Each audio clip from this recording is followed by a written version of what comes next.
ਸਾਂਝਾ ਸਪੈਸ਼ਲ ਦੇਖ ਰਹੇ ਦਰਸ਼ਕਾਂ ਦਾ ਸਵਾਗਤ ਹੈ। ਸਾਂਝਾ ਸਪੈਸ਼ਲ ਦੇ ਵਿੱਚ ਅੱਜ ਗੱਲ ਦਿੱਲੀ ਦੇ ਹਦੂਦ 'ਚ ਚੱਲ ਰਹੇ ਕਿਸਾਨ ਅੰਦੋਲਨ ਦੀ 2 ਹਫ਼ਤੇ ਤੋਂ ਵੱਧ ਦਾ ਵਕਤ ਹੋ ਗਿਆ। ਕੇਂਦਰ ਸਰਕਾਰ ਅਤੇ ਕਿਸਾਨਾਂ ਦੇ ਦਰਮਿਆਨ ਡੈਡਲੌਕ ਜਿਉਂਦਾ ਤਿਉਂ ਬਰਕਰਾਰ ਹੈ। ਹਾਲਾਂਕਿ ਸਰਕਾਰ ਵੱਲੋਂ ਗੱਲਬਾਤ ਦਾ ਸੱਦਾ ਆ ਚੁੱਕਿਆ, ਪਰ ਇਸ ਸਭ ਦੇ ਦਰਮਿਆਨ ਕਿਸਾਨਾਂ ਨੇ ਆਪਣਾ ਸੰਘਰਸ਼ ਹੋਰ ਪਖਾਉਣ ਦਾ ਫੈਸਲਾ ਲੈ ਲਿਆ। ਵਿਦੇਸ਼ਾਂ ਤੋਂ ਲੈ ਕੇ ਪਿੰਡ ਪੱਧਰ ਤੱਕ ਸੋਸ਼ਲ ਮੀਡੀਆ ਤੇ ਆਨਲਾਈਨ ਕਿਸਾਨ ਹੁਣ ਸੰਘਰਸ਼ ਹੋਰ ਤਿੱਖਾ ਕਰਨ ਦੇ ਰੋਚ ਨਜ਼ਰ ਆ ਰਹੇ ਨੇ। ਇਸ ਰਿਪੋर्ट ਦੇ ਵਿੱਚ ਦਿਖਾਉਂਦੇ ਹਾਂ ਕਿ ਕਿਸਾਨਾਂ ਨੇ ਕੀ ਉਲੀਕੀ ਹੈ ਅਗਲੀ रणनीति। गाँव को हरेक पिंड तो इत्थे होर पहुंचनी चाहिए आ। हरेक परिवार का एक मैंबर आने वाले दिनों के विच इत्थे जरूर पहुंचना चाहिए। कंगना रनौत, मुकेश खन्ना, पायल और जो भी ये लोग डिजिटल मीडिया पे हमारे खिलाफ बोल रहे हैं वो जरूर इस वेबिनार में जुड़ें और अच्छे तरह से तैयारी करके आएँ इन बिलों की, ताकि हम उनका बहुत समझदारी के साथ उनको समझा सकें कि why we are sitting hair.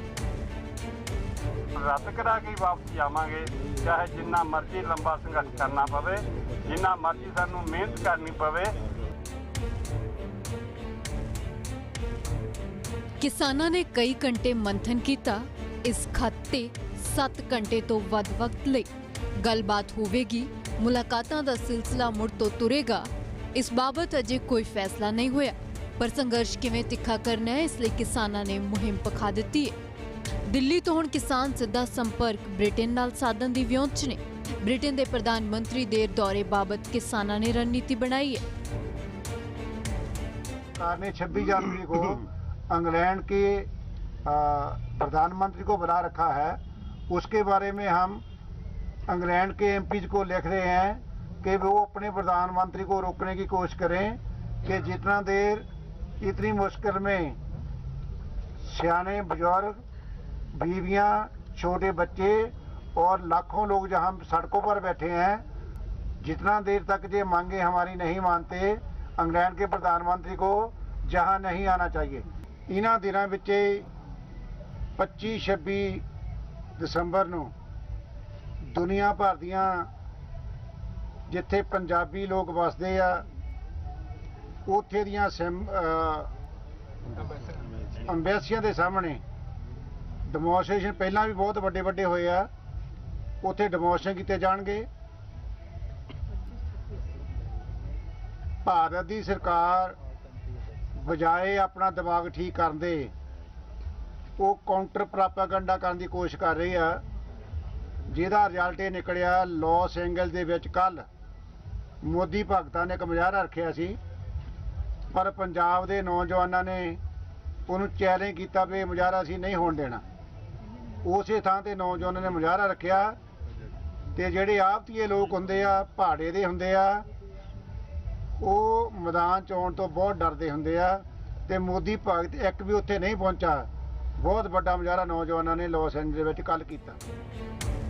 सरकार का दावा है कि कानून चंगे ने, पर हुण किसान अहद लै चुके ने सरकार दे इस दावे खिलाफ ऑनलाइन अते पिंड पद्धर ते डटन लई।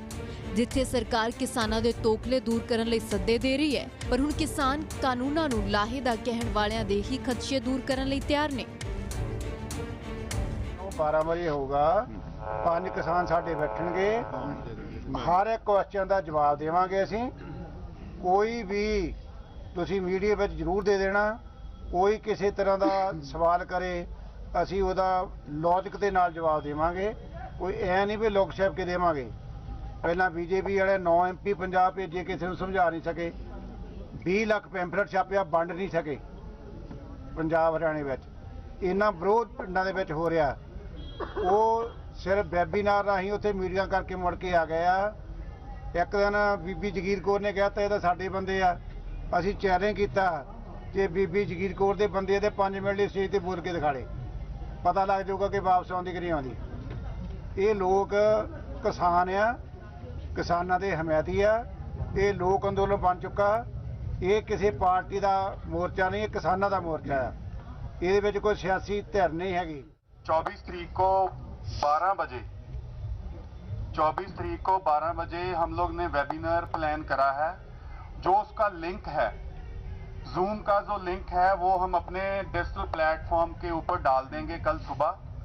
जो भी हमारे साथ जुड़ना चाहता है, जो भी किसी के सारे भारत में, सारे वर्ल्ड में किसी के सवाल हैं, जो समझ में नहीं आ रहे कि हम लोग यहाँ पे क्यों बैठे हुए हैं, वो उसको लिंक के जरिए हमारे साथ रजिस्ट्रेशन कर सकता है। जो पहले 10,000 आदमी, एक जूम लिंक के ऊपर 10,000 आदमी हमारे साथ जुड़ सकता है। जो पहले जुड़ जाएगा उनको हम प्लेटफॉर्म के ऊपर लेंगे। और मैं बेनती करना चाहूंगा कंगना रनौत, मुकेश खन्ना, पायल और जो भी ये लोग डिजिटल मीडिया पे हमारे खिलाफ बोल रहे हैं, वो जरूर इस वेबिनार में जुड़ें और अच्छे तरह से तैयारी करके आए इन बिलों की, ताकि हम उनका बहुत समझदारी के साथ उनको समझा सकें कि why we are sitting here. और हम सभी पार्टियों को, कोई भी इसमें वो नहीं है, जो भी किसी भी बैकग्राउंड से है वो इसके साथ जुड़ सकता है। सरकार का जो प्रोपेगेंडा हो रहा है किसानों के खिलाफ, इस एजिटेशन से हम उसका मुकाबला करने के लिए 10 लाख हिंदी में और 10 लाख पंजाबी में, 5 लाख अंग्रेजी में पैफलेट्स पा के सारे देश में बांटेंगे और जो सरकार प्रोपेगेंडा झूठा कर रही है उसका मुकाबला करेंगे। ऐसे ही सरकार, प्राइम मिनिस्टर जैसे अपने मन की बात करते हैं, और 27 तारीख को हमने भी फैसला किया है कि जब वो अपने मन की बात करेंगे, लोगों के मन की बात तो नहीं सुनते, हम भी उस जगह से थालियां बजाएंगे ताकि उसकी बात ना कोई सुने। हमने फैसला किया कि जब वो अपने मन की बात करेंगे। ਕਿਸਾਨੀ ਕੋਲ ਨੂੰ ਹੋਰ ਮਜ਼ਬੂਤੀ ਦੇਣ ਲਈ ਹੋਕਾ ਦਿੱਤਾ ਗਿਆ ਹੈ। ਪੰਜਾਬੀਆਂ ਨੂੰ ਹੋਰ ਲਾਮਬੰਦੀ ਕਰਨ ਲਈ ਕਿਹਾ ਹੈ। गांव ਤੋਂ ਹਰੇਕ ਪਿੰਡ ਤੋਂ ਇੱਥੇ ਹੋਰ ਪਹੁੰਚਣੀ ਚਾਹੀਦੀ ਆ। ਹਰੇਕ ਪਰਿਵਾਰ ਦਾ ਇੱਕ ਮੈਂਬਰ ਆਉਣ ਵਾਲੇ ਦਿਨਾਂ ਦੇ ਵਿੱਚ ਇੱਥੇ ਜ਼ਰੂਰ ਪਹੁੰਚਣਾ ਚਾਹੀਦਾ। ਤੇ ਟਰੱਕਾਂ ਵਾਲਿਆਂ ਨੂੰ ਬੇਨਤੀ ਕਰਦੇ ਆ, ਟਰੱਕ ਵੀ ਬਹੁਤ ਖੜੇ ਆ ਸਾਡੇ ਕੋਲ ਵਿਹਲੇ, ਕਿਉਂਕਿ ਠੰਡ ਦਾ ਸਮਾਂ, ਸਾਰੇ ਟਰੱਕ ਵੀ ਯੂਨੀਅਨ ਵਾਲਿਆਂ ਨੂੰ ਵੀ ਬੇਨਤੀ ਕਰਦੇ ਆ ਵੀ ਟਰੱਕ ਵੀ ਲੈ ਕੇ ਇੱਥੇ ਆ ਜਾਣ ਤਾਂ ਕਿ ਟਰੱਕ ਖੜ ਜਾਣ। ਆਉਣ ਵਾਲੇ ਦਿਨਾਂ 'ਚ ਸੰਘਰਸ਼ ਜਿਹੜਾ ਹੋਰ ਜਿਹੜਾ ਕਹਿੰਦੇ ਆ ਵੀ ਜ਼ਿਆਦਾ ਟਰਾਲੀਆਂ ਕੋਈ ਮੁੜ ਰਹੀ ਆ, ਤੁਹਾਨੂੰ ਦੱਸ ਦਿੱਤਾ ਗਿਆ ਵੀ ਇੱਕ ਟਰਾਲੀ ਮੁੜੀ ਆ ਤੇ 11 ਆਈਆਂ ਨੇ, ਕਿਉਂਕਿ ਸਭਾ ਦੇ ਦਿਨ ਆ। ਤੁਸੀਂ 2-4 ਦਿਨਾਂ ਦੇ ਵਿੱਚ ਦੇਖਿਓ ਵੀ ਲਾਈਨਾਂ ਬੰਨ੍ਹ ਕੇ ਇੱਥੇ ਟਰਾਲੀਆਂ ਆ ਜਾਣਗੀਆਂ। ਅਸੀਂ ਸੰਘਰਸ਼ ਨੂੰ ਹੋਰ ਤੇਜ਼ ਕਰਾਂਗੇ। ਕਾਨੂੰਨ ਰੱਦ ਕਰਾ ਕੇ ਵਾਪਸ ਆਵਾਂਗੇ, ਚਾਹੇ ਜਿੰਨਾ ਮਰਜ਼ੀ ਲੰਬਾ ਸੰਘਰਸ਼ ਕਰਨਾ ਪਵੇ, ਜਿੰਨਾ ਮਰਜ਼ੀ ਸਾਨੂੰ ਮਿਹਨਤ ਕਰਨੀ ਪਵੇ, ਭਾਵੇਂ ਇੱਥੇ ਕਿਸੇ ਤਰ੍ਹਾਂ ਦੀ ਕੋਈ ਸਮੱਸਿਆ ਨਹੀਂ ਹੈ, ਫਿਰ ਵੀ ਇੱਥੇ ਸੌਖੇ ਨਹੀਂ ਆ ਬੈਠੇ। ਇੱਥੇ ਜਿਹੜੇ ਲੋਕ ਬੈਠੇ ਆ ਇਹ ਦੁਖੀ ਹੋ ਕੇ ਬੈਠੇ ਹੋਏ ਆ, ਕਿਉਂਕਿ ਉਹ ਚਾਹੁੰਦੇ ਆ ਘਰ ਜਾਣਾ, ਪਰ ਮੋਦੀ ਸਰਕਾਰ ਮੰਗਾਂ ਨਹੀਂ ਮੰਨਦੀ। ਇਸ ਕਰਕੇ ਮੰਗਾਂ ਮਨਾਏ ਬਗੈਰ ਅਸੀਂ ਘਰੇ ਨਹੀਂ ਜਾਣਾ। ਇਹ ਤਿੰਨੇ ਕਾਨੂੰਨ ਤੇ ਦੋਨੇ ਬਿੱਲ, ਤਿੰਨੇ ਕਾਨੂੰਨ ਰੱਦ ਕਰਾਉਣੇ ਆ ਤੇ ਦੋਨੇ ਬਿੱਲ ਵਾਪਸ ਕਰਾਉਣੇ ਆ। ਉਹਨਾਂ ਚਿਰ ਸਾਡਾ ਸੰਘਰਸ਼ ਜਾਰੀ ਰਹੇਗਾ। ਪੋਹ ਦਾ ਮਹੀਨਾ ਹੈ। ਇਸੇ ਮਹੀਨੇ ਠੰਡੇ ਬੁਰਜ ਛੋਟੇ ਸਾਹਿਬਜ਼ਾਦਿਆਂ ਅਤੇ ਮਾਤਾ ਗੁਜਰੀ ਜੀ ਨੇ ਲਾਸਾਨੀ ਸ਼ਹਾਦਤ ਦਿੱਤੀ ਸੀ। ਇਹ ਦਿਹਾੜਾ ਕਿਸਾਨ ਪੋਹ ਮਹੀਨੇ ਦੀਆਂ ਸਰਦ ਦਿਨ ਰਾਤਾਂ 'ਚ ਦਿੱਲੀ ਦੀਆਂ ਬਰੂਹਾਂ ਤੇ ਮਨਾਉਣਗੇ। 23 ਤਰੀਕ ਨੂੰ ਵੱਡੇ ਸਾਹਿਬਜ਼ਾਦਿਆਂ ਦਾ ਸ਼ਹੀਦੀ ਦਿਹਾੜਾ ਆ। 26 ਤਾਰੀਖ ਨੂੰ ਛੋਟੇ ਸਾਹਿਬਜ਼ਾਦਿਆਂ ਦਾ ਸ਼ਹੀਦੀ ਦਿਹਾੜਾ ਆ। ਇਹ ਦੋਨੋਂ ਸ਼ਹੀਦੀ ਦਿਹਾੜੇ ਸਿੰਘੂ ਬਾਰਡਰ ਤੇ ਟਿਕਰੀ ਬਾਰਡਰ ਇਹ ਤੇ ਵੱਡੇ ਪੱਧਰ ਤੇ ਅਸੀਂ ਮਨਾਵਾਂਗੇ, ਕਿਉਂਕਿ ਇਹ ਲੋਕਾਂ ਨੂੰ ਛੋਟੀਆਂ ਜਿੰਦਾਂ ਦੀਆਂ ਸ਼ਹੀਦੀਆਂ ਹੋਰ ਹੌਸਲਾ ਦਿੰਦੀਆਂ ਤੇ 80 ਸਾਲ ਦੀ ਬਿਰਧ ਮਾਤਾ ਦੀ ਸ਼ਹਾਦਤ ਠੰਡੇ ਬੁਰਜ ਵਿੱਚ ਜਿਨ੍ਹਾਂ ਨੂੰ ਰੱਖਿਆ ਗਿਆ, ਉਹ ਬਜ਼ੁਰਗਾਂ ਨੂੰ ਹੋਰ ਹੌਸਲਾ ਦੇਊਗੀ ਕਿ ਪੋਹ ਦੇ ਮਹੀਨੇ ਦੇ ਵਿੱਚ ਕਿਵੇਂ ਉਹਨਾਂ ਨੂੰ ਠੰਡੀਆਂ ਰਾਤਾਂ 'ਚ ਰੱਖਿਆ ਗਿਆ। ਜਿਵੇਂ ਇੱਥੇ ਦਿੱਲੀ ਦੇ ਵਿੱਚ ਕਿਸਾਨ ਅੱਜ ਠੰਡੀਆਂ ਰਾਤਾਂ ਦੇ ਵਿੱਚ ਮੋਦੀ ਸਰਕਾਰ ਦੀਆਂ ਨੀਤੀਆਂ ਦੇ ਖਿਲਾਫ ਬੈਠੇ ਆ। ਇਹ ਤਸਵੀਰਾਂ ਵੀ ਦਿੱਲੀ ਦੀਆਂ ਨੇ। ਧਰਨੇ ਵਾਲੀ ਥਾਂ ਤੋਂ ਕੁਝ ਕਿਲੋਮੀਟਰ ਦੂਰ ਦੀਆਂ ਖੇਤੀਬਾੜੀ ਭਵਨ ਦੀਆਂ। ਇੱਕ ਪਾਸੇ ਕਿਸਾਨ ਆਪਣਾ ਅੰਦੋਲਨ ਹੋਰ ਪਖਾਉਣ ਦੀ ਕਵਾਇਦ 'ਚ ਨੇ ਤੇ ਇੱਧਰ ਖੇਤੀਬਾੜੀ ਮੰਤਰੀ ਨਰਿੰਦਰ ਸਿੰਘ ਤੋਮਰ ਨੇ ਉਹਨਾਂ ਕਿਸਾਨਾਂ ਨਾਲ ਮੁਲਾਕਾਤ ਕੀਤੀ ਜੋ ਕਾਨੂੰਨ ਦੇ ਪੱਖ 'ਚ ਨੇ। ਸਰਕਾਰ ਲਗਾਤਾਰ ਕਿਸਾਨਾਂ ਦੇ ਕਈ ਗਰੁੱਪਸ ਦੇ ਨਾਲ ਗੱਲਬਾਤ ਕਰ ਰਹੀ ਹੈ ਅਤੇ ਲਾਹੇ ਸਮਝਾ ਰਹੀ ਹੈ, ਪਰ ਦਿੱਲੀ ਦੀ ਹਦੂਦ 'ਚ ਬੈਠਾ ਲੱਖਾਂ ਕਿਸਾਨਾਂ ਦਾ ਇਹ ਹਜੂਮ ਵੀ ਸਮੇਂ ਦੀਆਂ ਸਰਕਾਰਾਂ ਅੱਗੇ ਵੱਡਾ ਸਵਾਲ ਹੈ। ਸਾਂਝਾ ਸਪੈਸ਼ਲ ਦੇ ਵਿੱਚ ਇੱਥੇ ਵੇਲੇ ਇੱਕ ਛੋਟੇ ਜਿਹੇ ਵਕਫੇ ਦਾ ਬ੍ਰੇਕ ਦੇ ਉਸ ਪਾਰ ਦਿਖਾਵਾਂਗੇ ਕਿ ਕੇਂਦਰ ਵੱਲੋਂ ਭੇਜੀ ਗਈ ਚਿੱਠੀ ਦਾ ਕਿਸਾਨਾਂ ਵੱਲੋਂ ਕੀ ਕੱਢਿਆ ਗਿਆ ਮਾਇਨਾ।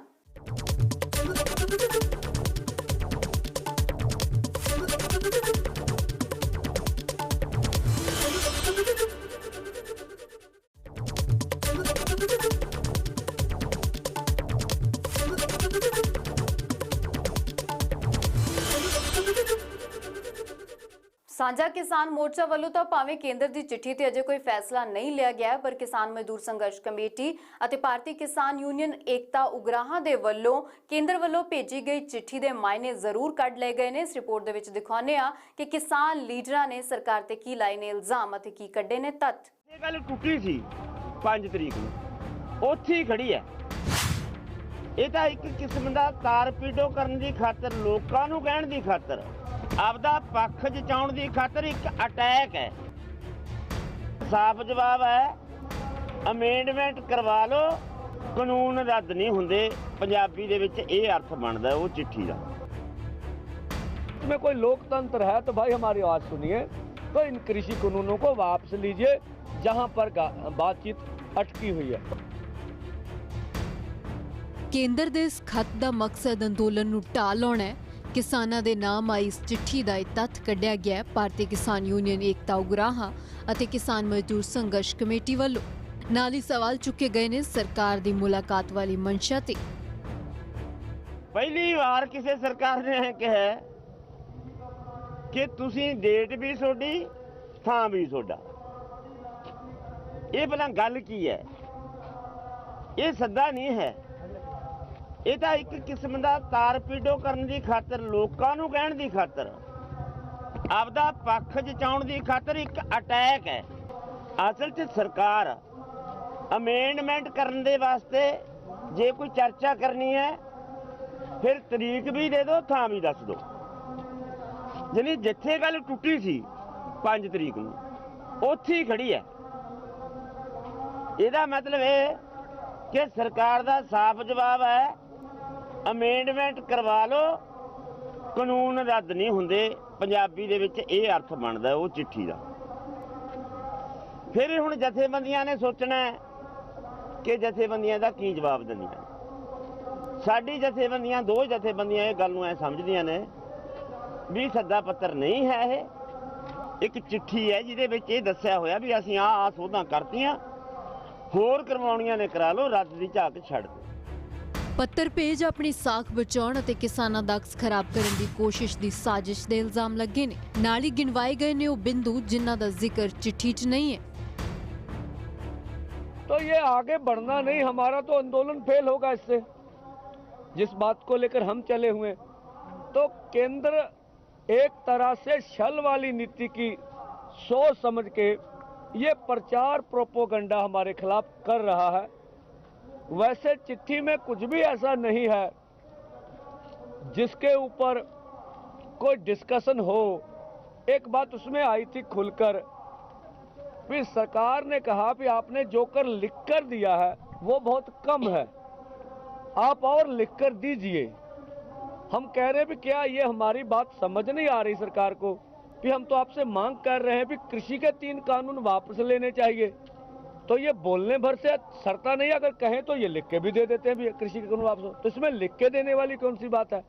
इसी तरह से बिजली शोध बिल 2020 है या पोल्यूशन वाला एक्ट है या सभी फसलों की खरीद की गारंटी के लिए सरकार कानूनी प्रावधान लेके आए, ये बातें तो गई हुई है। अब भाई अगर ऐसा भी करेंगे तो यूनियन को क्या पैड पे भी लिख के देगी, तो ये बात केंद्र को वैसे भी समझ आ रही है। तो कुछ ऐसा लिख के देने की जरूरत नहीं बची हुई कि जो लिख कर दें। उस चिट्ठी में इसका जिक्र किया गया। और दूसरा, उस चिट्ठी में ये भी जिक्र नहीं है कुछ कि आप किनसे मीटिंग करवाएंगे। अगर गृह मंत्री जी से मीटिंग फेल हो चुकी है, वो कह चुके हैं मीटिंगें कि मेरी तो इज्जत का सवाल है, मैं कृषि कानून वापस नहीं लूंगा, तो भाई फिर इससे नीचे कोई मीटिंग करने की आप बात करते तो क्या उसकी क्या औपचारिकता रह जाती है। ਸਰਕਾਰ ਦੇ ਮੰਤਰੀ ਖੁਦ ਪ੍ਰਧਾਨ ਮੰਤਰੀ ਨਰਿੰਦਰ ਮੋਦੀ ਕਈ ਦਫਾ ਦੁਹਰਾ ਚੁੱਕੇ ਨੇ ਕਿ ਖੇਤੀ ਕਾਨੂੰਨ ਕਿਸਾਨਾਂ ਦੀ ਆਜ਼ਾਦੀ ਅਤੇ ਖੁਸ਼ਹਾਲੀ ਲਈ ਲਿਆਂਦਾ ਕ੍ਰਾਂਤੀਕਾਰੀ ਫੈਸਲਾ ਹੈ। ਕਿਸਾਨਾਂ ਦੀਆਂ ਮੰਗਾਂ ਬਾਅਦ ਸਰਕਾਰ ਸੌਦਾ ਕਰਨ ਲਈ ਵੀ ਰਾਜੀ ਹੋ ਚੁੱਕੀ ਹੈ। ਮਤਾ ਵੀ ਭੇਜਿਆ ਗਿਆ ਸੀ, ਪਰ ਕਿਸਾਨਾਂ ਦੀ ਇੱਕੋ ਮੰਗ ਹੈ ਕਿ ਪੂਰੇ ਦੇ ਪੂਰੇ ਖੇਤੀ ਕਾਨੂੰਨ ਰੱਦ ਹੋਣ। ਸਾਂਝਾ ਸਪੈਸ਼ਲ ਦੇ ਵਿੱਚ ਇੱਥੇ ਵੇਲੇ ਇੱਕ ਹੋਰ ਛੋਟੇ ਜਿਹੇ ਬ੍ਰੇਕ ਦਾ ਬ੍ਰੇਕ ਦੇ ਉਸ ਪਾਰ ਦਿਖਾਵਾਂਗੇ ਕਿ ਕਿਸਾਨੀ ਸੰਘਰਸ਼ ਦੇ ਦੌਰਾਨ ਹੁਣ ਤੱਕ ਕੀ ਵਾਪਰਿਆ।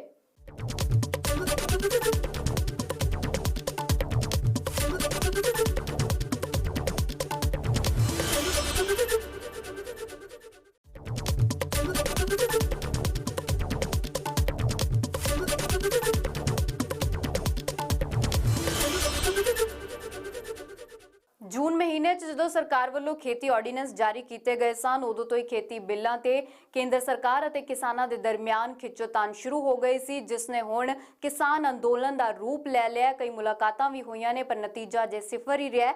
ਇਸ ਰਿਪੋਰਟ ਦੇ ਵਿੱਚ ਦਿਖਾਉਂਦੇ ਹਾਂ ਕਿ ਬੀਤੇ 7 ਮਹੀਨਿਆਂ ਦੇ ਦਰਮਿਆਨ ਕਿਸਾਨੀ ਸੰਘਰਸ਼ ਨੇ ਕਿਵੇਂ ਇਹ ਰੂਪ ਧਾਰਨ ਕੀਤਾ ਹੈ।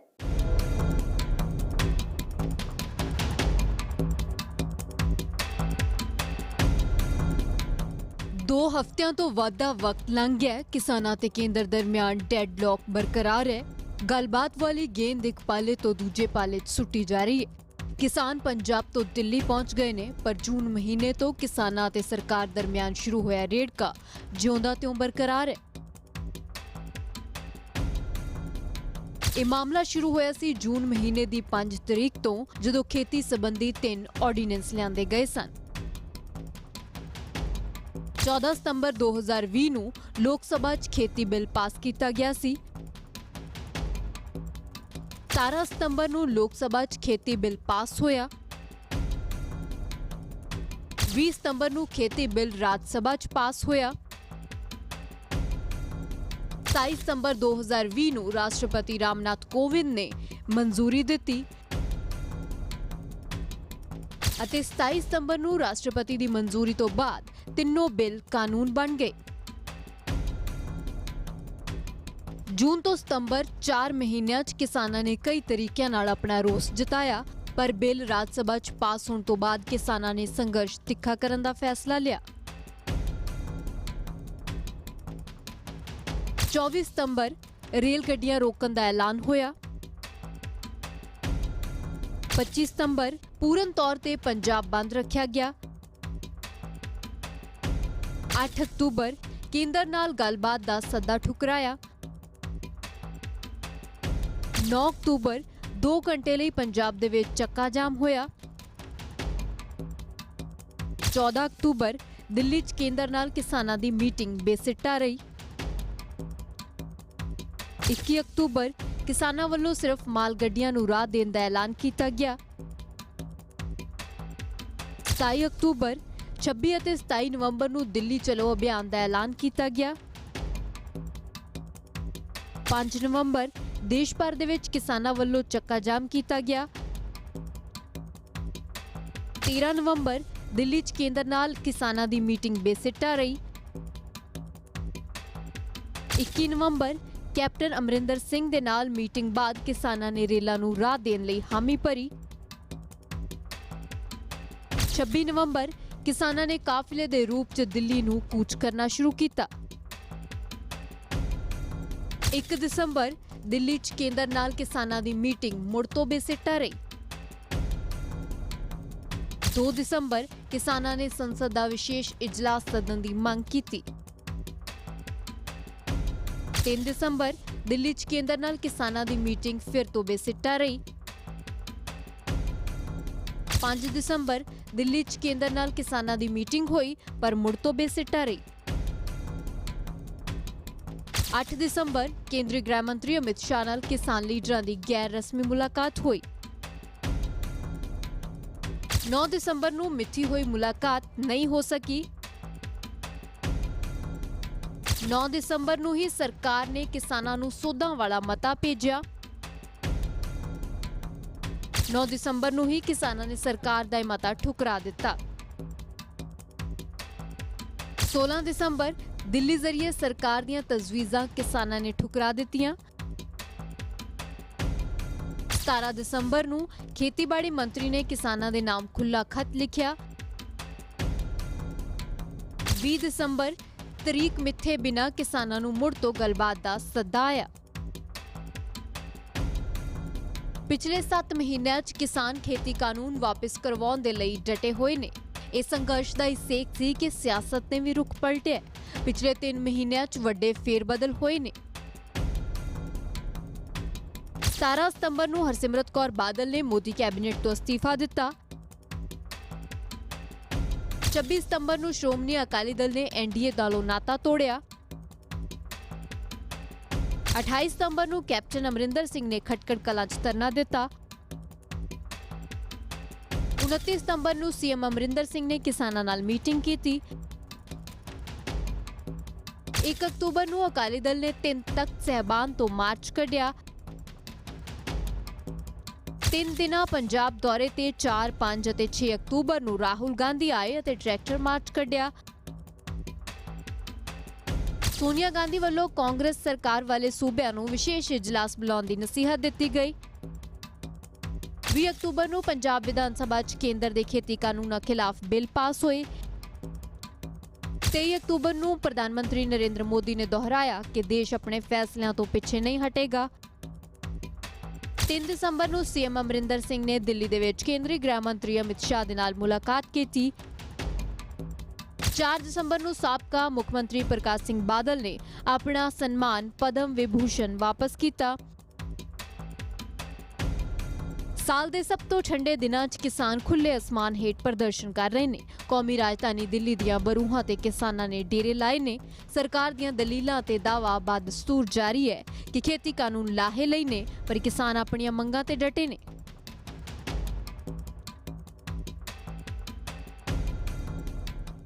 ਸਾਂਝਾ ਸਪੈਸ਼ਲ ਦੇ ਵਿੱਚ ਅੱਜ ਦੇ ਲਈ ਇੰਨਾ ਹੀ। ਮੈਨੂੰ ਦਿਓ ਇਜਾਜ਼ਤ। ਪਰ ਫਰੰਟ ਫੁੱਟ ਦੇ ਵਿੱਚ ਦੇਖਣਾ ਨਾ ਭੁੱਲਣਾ ਪੰਜਾਬ ਦੀ ਹਰ ਵੱਡੀ ਅਤੇ ਅਹਿਮ ਖਬਰ।